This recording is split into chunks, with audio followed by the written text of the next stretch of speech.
সে একজন প্রেমিকা নয়, একজন গুপ্তচর। হ্যালো বলার আড়ালে ছিল হ্যাকিং, আর আই লাভ ইউর নিচে লুকোনো ছিল ভারতীয় সেনাবাহিনীর গোপন মানচিত্র। পাকিস্তানের হানি ট্র্যাপ কিভাবে ভারতের হৃদয়ে ছুরি চালাচ্ছে, চলুন দেখে নেওয়া যাক।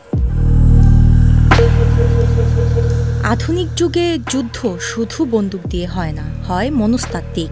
পাকিস্তানের গোয়েন্দা সংস্থা আইএসআই হানি ট্র্যাপকে এখন রীতিমতো এক অস্ত্র হিসেবে ব্যবহার করছে। কিন্তু কিভাবে?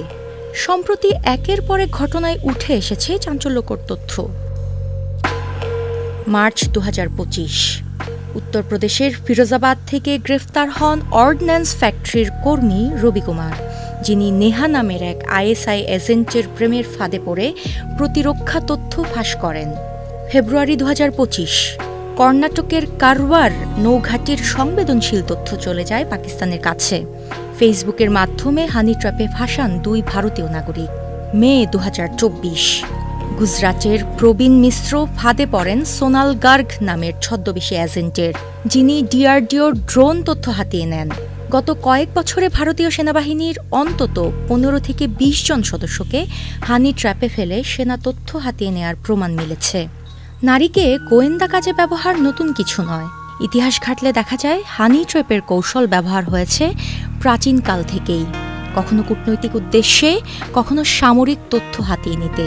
তবে আধুনিক রাষ্ট্র গোয়েন্দাগিরিতে এর প্রাতিষ্ঠানিক রূপ পাওয়া যায় দ্বিতীয় বিশ্বযুদ্ধের সময়। বান্ডেল থাকলে প্রতি সেনমানিতে টাকা বাঁচবে। বিকাশ সেনমানি বান্ডেল কিনে জিতুন প্রতি লেনদেনে। 1940-এর দশকে রাশিয়ার স্প্যারো উইমেন এবং আমেরিকার ওএসএস তাদের নারী গোয়েন্দাদের রোম্যান্সের অস্ত্র ব্যবহার করতে শেখায়। পরে 1950-এর দশকে ইসরায়েলি গোয়েন্দা সংস্থা মোসাদের নারী এজেন্টরা হানি ট্র্যাপ দিয়ে বহু আরব কূটনৈতিক ও সন্ত্রাসীকে ফাঁদে ফেলেছে।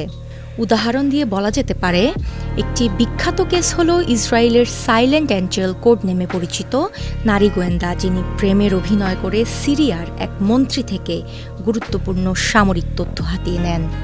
পাকিস্তানের আইএসআই ব্যাকড একাধিক চক্র এখন হানি ট্র্যাপ অপারেশনে নিয়োজিত। তারা মেয়েদের ট্রেনিং দেয় কিভাবে মিথ্যে সম্পর্ক গড়ে তুলতে হয়, সেনাদের কাছ থেকে কিভাবে তথ্য আদায় করতে হয়। হানি ট্র্যাপ এখন শুধুই একটি প্রেমের ফাঁদ নয়, বরং এটি পরিণত হয়েছে এক ভয়ঙ্কর সাইবার যুদ্ধের অস্ত্রে। সতর্ক না হলে শুধু তথ্য নয়, দেশও হারাতে পারে মূল্যবান নিরাপত্তা।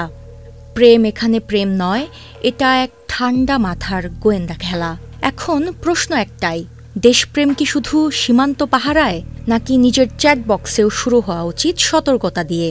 কারণ দেশ আজ শুধু বন্দুকের নিশানায় নয়, পড়ছে ভালোবাসার ছদ্মবেশী ফাঁদেও। তাই প্রশ্ন নয়, সময় এখন জেগে ওঠার। UK Asha, channel I.